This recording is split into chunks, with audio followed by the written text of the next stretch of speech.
Buongiorno cari amici camminatori, pellegrini e viandanti, mercoledì 11 dicembre e oggi con l'occasione di salire in Trentino, così ho voluto portare Fabio in una vecchia escursione che l'ultima volta ho fatto tanti anni fa. Siamo a Pregasina, siamo in Val di Ledro e abbiamo fatto un anello, l'anello delle Creste, e siamo arrivati, Fabio, questa è cima? Siamo arrivati, Dario, a Cima Nara stamattina, a quota 1376.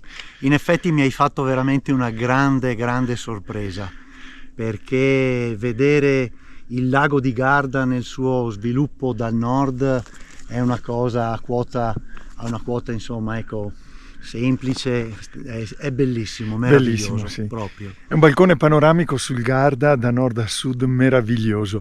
Dietro le nostre spalle il monte altissimo, si vede il Baldo e comunque si riesce a intravedere non solo la Busa, Riva, Arco qui sotto di noi, ma anche il Pasubio, il Carega, per non parlare poi delle montagne che si affacciano sulla Val di Ledro.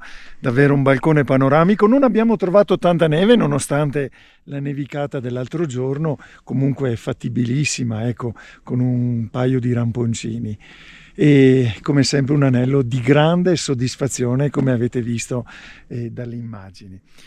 Allora, dalle creste di Pregasina un saluto e viva la montagna e buona montagna a voi cari amici. Ciao!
Ben ritrovati cari amici camminatori, pellegrini e viandanti. Siamo al termine di questo straordinario anello, l'anello delle Creste di Pregasina. Allora Fabio, cosa dici? Dico che è stato veramente un giro meraviglioso. Abbiamo avuto modo di calzare per la prima volta, ecco, come mercoledì 11 dicembre 2024, i nostri ramponcini. abbiamo calpestato la neve come si è visto sul video e adesso stiamo tornando, ecco, giù al punto di partenza per raggiungere la macchina. Pregasina, sì, dopo aver percorso le creste di Pregasina, quindi Cima Nara, siamo scesi a Passo del Guil esattamente, e da Passo del Guil abbiamo fatto le creste di Reamol, arrivando fino a Bocca Larici. A Bocca Larici abbiamo seguito un altro sentiero, il sentiero della cresta, molto bello, e praticamente così abbiamo fatto una giornata intera su creste panoramiche sul lago di Garda. Il tempo ci ha aiutato, il meteo ci ha aiutato, giornata splendida, e così ci avete seguito e continuate a seguirci, cari amici.